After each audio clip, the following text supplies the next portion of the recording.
ফামান তাবিআ হুদায়া ফালা খাউফুন, কোনো ভয় নেই তোমাদের। আমাদেরকে ভয় দেখিয়েছিলেন, আমাদেরকে ভয় দেখিয়ে আমাদের আজকের প্রধান মুফাসসির মাওলানা ডক্টর মিজানুর রহমান আজারীকে দেশ ছাড়তে বাধ্য করেছিলেন। আজ এসে দেখে যান আপনি নেই, আমাদের ডক্টর মাওলানা মিজানুর রহমান শুধু নেই, তার লক্ষ লক্ষ ভালোবাসার মানুষেরা টেকুয়া শুধু নয় গোটা বাংলাদেশকে আজ আলো ছড়িয়ে দিয়েছে। আপনারা সাইদি সাহেবকে হত্যা করেছেন, এক সাইদি রহমানের অনুপস্থিতিতে লক্ষ সাইদি আমাদের তৈরি হয়ে কোরআনের দাওয়াত পৌঁছে দিচ্ছে। আমাদের হত্যা করা যায়, আমাদের ফাঁসি দেওয়া যায়, আমাদের শেষ করা যায় না, আমাদের শেষ করা যাবে না।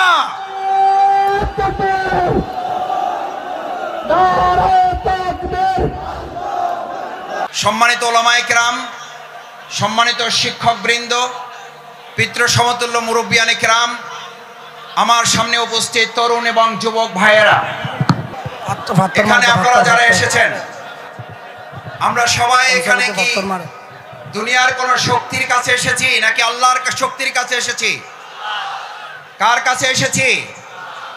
আমাদের এই সমস্ত ব্যবস্থাপনার যিনি সহযোগিতা করেছেন, সেটা কি দুনিয়ার কোন শক্তি নাকি আল্লাহর শক্তি?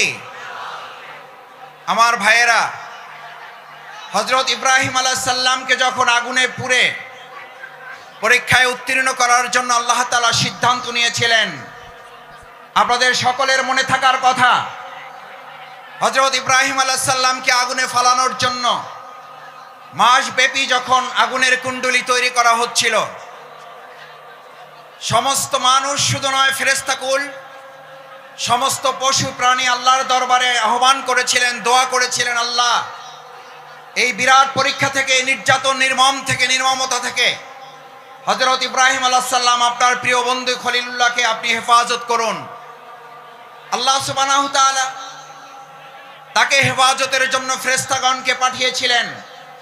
হযরত জিবরাইল আমিন ইব্রাহিম আলাইহিস সালামের কাছে গিয়ে আবেদন করেছিলেন, ইব্রাহিম, আমি আল্লাহর পক্ষ থেকে আপনার কাছে এসেছি, যদি আপনার কোনো সহযোগিতার প্রয়োজন হয় তাহলে আপনাকে আমি সহযোগিতা করতে চাই। সম্মানিত মুসল্লিয়ানে কেরাম, আজ এই কথাটি আমাদের জন্য অত্যন্ত তাৎপর্যপূর্ণ। যদি কেউ মনে করেন পরিস্থিতি ভালো হয়েছে সেজন্য হয়তো আমরা এই কাজ করতে পারছি, কিন্তু আমরা এই কথাও পরিষ্কার বলি, আমাদের কাছে পরিস্থিতি ভালো হলেও আলহামদুলিল্লাহ, আমাদের কাছে পরিস্থিতি প্রতিকূল হলেও আলহামদুলিল্লাহ, আমরা শত প্রতিকূলতার মধ্যেও দুনিয়ার কোন সহযোগিতার কাছে মাথা নত না করে হযরত ইব্রাহিম আলাইহিস সালাম যেমন জিবরাইল আমিনকে বলেছিলেন, আমার যদি সহযোগিতার প্রয়োজন হয় তাহলে আমি একমাত্র সহযোগিতা গ্রহণ করব মহান আল্লাহ সুবহানাহু ওয়া তাআলার। আল্লাহ সুবহানাহু ওয়া তাআলা ছাড়া আমার কারো সহযোগিতার প্রয়োজন নেই। আজ মুসল্লিয়ানে কেরাম, আপনাদের কাছে জানতে চাই, বাংলাদেশকে যদি কোরআনের দেশ করতে হয়, বাংলাদেশকে যদি ইসলামের দেশ করতে হয়, তার জন্য যদি হযরত ইব্রাহিম আলাইহিস সালামের মতো আমাদের ত্যাগ এবং কোরবানির পরীক্ষায় উত্তীর্ণ হতে হয়, আর তার জন্য যদি সেই অগ্নি পরীক্ষায় আমাদেরকে সহযোগিতার জন্য এক আল্লাহ ছাড়া দুনিয়ার আর কাউকে না পাওয়া যায়, তাহলে আজ এই জনসমুদ্রের কাছে জানতে চাই, আমরা এক আল্লাহ ছাড়া আর কারো সাহায্য কি আমাদের দরকার হবে? আমরা কার সাহায্য চাই? আমরা সবাই আল্লাহকে একবার ডাকতে চাই, আল্লাহ আল্লাহ।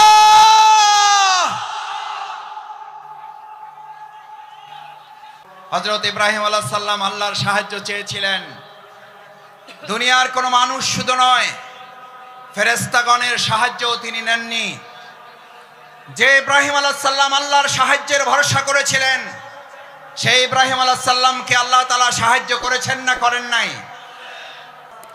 আগুনের স্পর্শ করা তো দূরের কথা, হযরত ইব্রাহিম আলাইহিস সালাম সেই সময়, ওই সময়টুকু যা তিনি আগুনের মধ্যে অবস্থান করেছিলেন, সেই সময়টুকুকে বলা হয়ে থাকে তিনি তার জীবনের সবচেয়ে সুখী এবং আরামের জীবন যাপন করেছেন।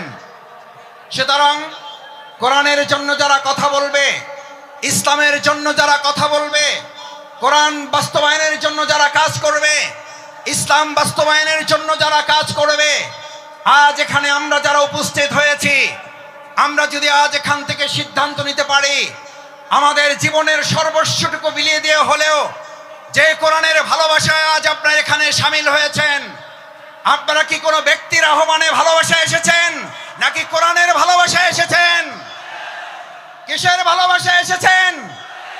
এই কোরআনকে আগামী দিনের সংসদে যদি পাঠাতে হয়, তার জন্য আমাদের 2024 সালের জুলাই আগস্টের তরুণ যুবকেরা যারা জীবন বাজি রেখে উই ওয়ান্ট জাস্টিসের স্লোগান রেখেছিল, সেই উই ওয়ান্ট জাস্টিসের স্লোগান বাস্তবায়ন কি মানুষের তৈরি করা মতবাদ বাস্তবায়ন করতে পারবে নাকি কোরআন পারবে?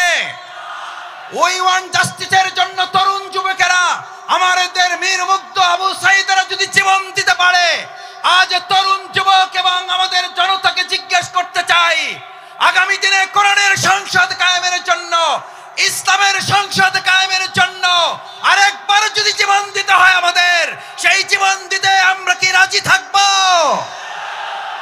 আমরা কি রাজি থাকব?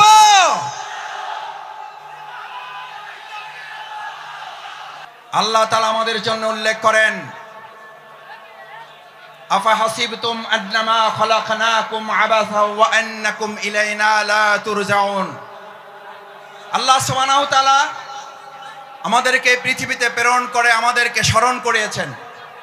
তোমরা কি মনে করো যে তোমাদেরকে এমনিতে অর্থহীন ভাবে, টার্গেটলেস, এইমলেস, গোল শূন্য, কোনো উদ্দেশ্যহীন ভাবে তোমাদেরকে আমি পৃথিবীতে প্রেরণ করেছি? ওয়া ইলাইনা লা তুরজাউন, অথচ তোমাদেরকে তোমাদের কাজ সম্পন্ন করে কি আবার আমার কাছে ফিরে আসতে হবে না? আমাদের সম্মানিত ভাই এবং বোনেরা, আমার পর্দার আড়ালের মা ও বোনেরা যারা আছেন এখানে আজ যারা উপস্থিত হয়েছি, আমাদেরকে একথা ভালো করে মনে রাখতে হবে, আজ এখানে আমরা যে কোরআনের ভালোবাসা এসেছি, সেই কোরআন আমাদের উপরে তিনটি মৌলিক দায়িত্ব অর্পণ করেছে। এক, আল্লাহ সুবহানাহু ওয়া তাআলা বলেন, আফা হাসিবতুম আন্নামা খলাকনাকুম আবাসা, আমি তোমাদেরকে অর্থহীন ভাবে পৃথিবীতে সৃষ্টি করি নাই, আমি তোমাদেরকে পৃথিবীতে সৃষ্টি করেছি একটা গুরুত্বপূর্ণ উদ্দেশ্য নিয়ে। সেই উদ্দেশ্য সম্পর্কে আল্লাহ তাআলা এই পরিষ্কার রোড ম্যাপ ঘোষণা করেছেন। এখন আমাদের দেশের অর্থনীতি সংস্কারের প্রশ্ন উঠছে, আমাদের দেশের রাজনীতি সংস্কারের প্রশ্ন উঠেছে, পররাষ্ট্রনীতি সংস্কারের প্রশ্ন উঠেছে।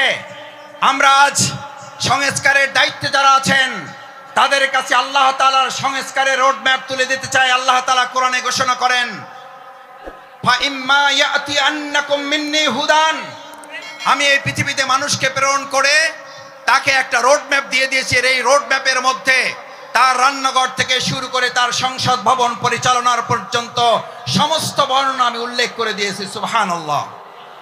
আমার ভাইয়েরা, মহাগ্রন্থ আল কোরআনের মধ্যে যে রোড ম্যাপ আল্লাহ উল্লেখ করেছেন, ফামান তাবিআ হুদায়া, যদি এটাকে ফলো করে, যদি এটাকে অনুসরণ করে, যদি এটাকেও মেনে চলে, তাহলে আল্লাহ ঘোষণা দিচ্ছেন, কোন প্রধানমন্ত্রী না, কোন প্রধান উপদেষ্টা না, কোন উপদেষ্টা বৃন্দগণ নন, কোন জাতিসংঘের মহাসচিব নন, এক আল্লাহ সুবহানাহু ওয়া তাআলা ঘোষণা দিয়েছেন, ফামান তাবিআ হুদায়া, তাহলে তোমরা রোড ম্যাপের আসল রাস্তা খুঁজে পাবে। আমরা আজ বাংলাদেশের বর্তমান দায়িত্বে যারা আছেন তাদের কাছে মহাগ্রন্থ আল কোরআনের আহ্বান পৌঁছে দিয়ে বলতে চাই, বাংলাদেশকে যদি যথাযথ সংস্কারের মাধ্যমে তার আসল রোড ম্যাপে পরিচালনা করতে হয়, তাহলে মহাগ্রন্থ আল কোরআনের আইন দিয়ে ছাড়া মানুষের তৈরি করা কোনো চিন্তা তন্ত্র মতবাদ দিয়ে পুরনো সংস্কার করা সম্ভব হবে না। আচ্ছা, আপনাদের কাছে জিজ্ঞেস করি, যদি কোরআন অনুসরণ করার মধ্যে দিয়ে সঠিক পথ পাওয়ার কথা বলা হয়, তাহলে আমাদের কাছে কি এই প্রশ্ন ওঠা স্বাভাবিক নয় যে কোরআন বাদ দিয়ে যে কোনো পথ অবলম্বন করলে ওটা সঠিক নয়, ওটা গোমরাহের পথ?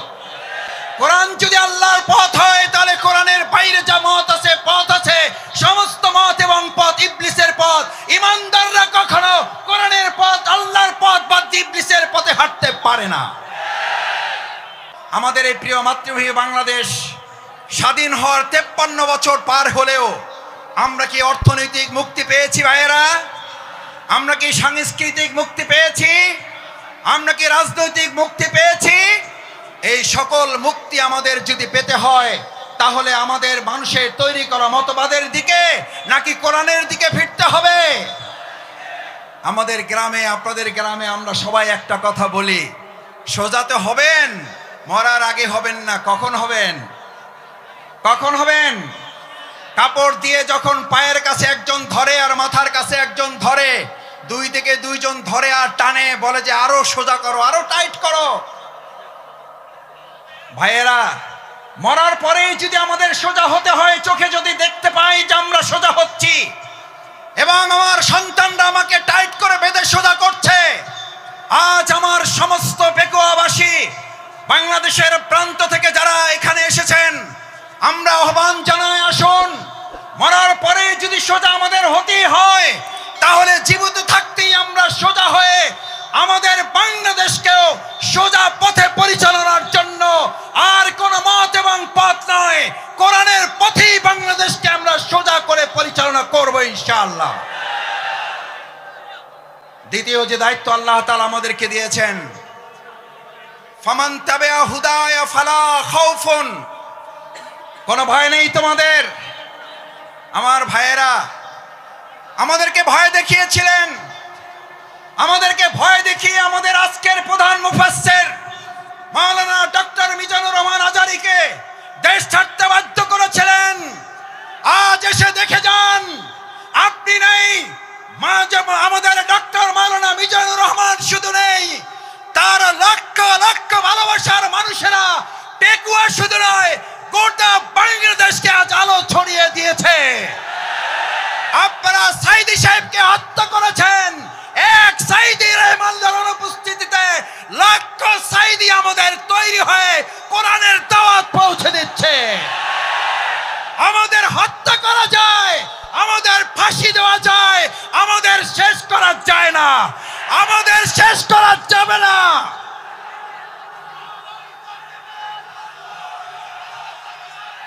যারা আমাদেরকে ভয় দেখিয়েছেন, 17 বছর এই বাংলাদেশের 18 কোটি নাগরিককে আপনারা ভয় দেখিয়েছেন। শেষ পর্যন্ত আপনারা ভয় দেখাতে দেখাতে এতটা ভয় পেলেন যে আপনারা দেশের জেলখানায় পর্যন্ত জায়গা হলো না, আপনাদেরকে দেশ ছেড়ে পালাতে হলো। আল্লাহ তাআলা নিশ্চিত করেছেন, ফালা খাউফুন, তোমাদের ভয় পাওয়ার কোনো দরকার নেই, কারণ যারা আল্লাহকে ভয় করে তাদের দুনিয়ার আর কাউকে ভয় করতে হয় না, বরং গোটা দুনিয়া তাদেরকে ভয় করে। ফালা খাউফুন আলাইহিম ওয়ালা হুম ইয়াহজানুন।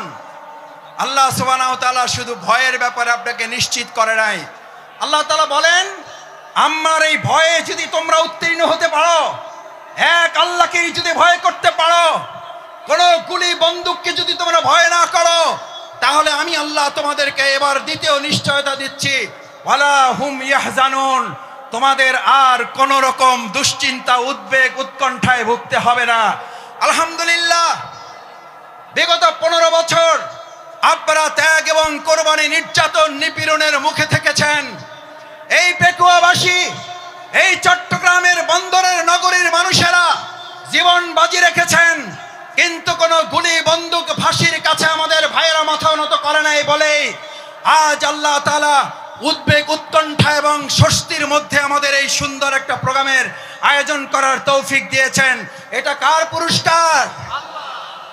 আমাদের আসল পুরস্কার আল্লাহ ঘোষণা করেছেন, বিসমিল্লাহির রহমানির রহিম, ইযা জাআ নাসরুল্লাহি ওয়াল ফাth, যখন আল্লাহর সাহায্য এবং বিজয় আসে। কার সাহায্য? কার? কোন পার্শ্ববর্তী রাষ্ট্রের, প্রশাসনের, সেনাবাহিনীর, র্যাবের সাহায্য কার? নাসরুল্লাহ, ইযা জাআ নাসরুল্লাহি ওয়াল ফাth, যে আল্লাহ আমাদেরকে সাহায্য করেন সে আল্লাহ তাআলাই বলেন, আমি যখন কাউকে সাহায্য করি তার বিজয় ছাড়া আর অন্য কিছু হতে পারে না। নাসরুল্লাহ, ইযা জাআ নাসরুল্লাহি ওয়াল ফাth, কারণ আমার সাহায্য যেখানে যায় গোটা দুনিয়া তার বিপক্ষে থাকলেও বিজয় ছাড়া তার কিছুই হয় না।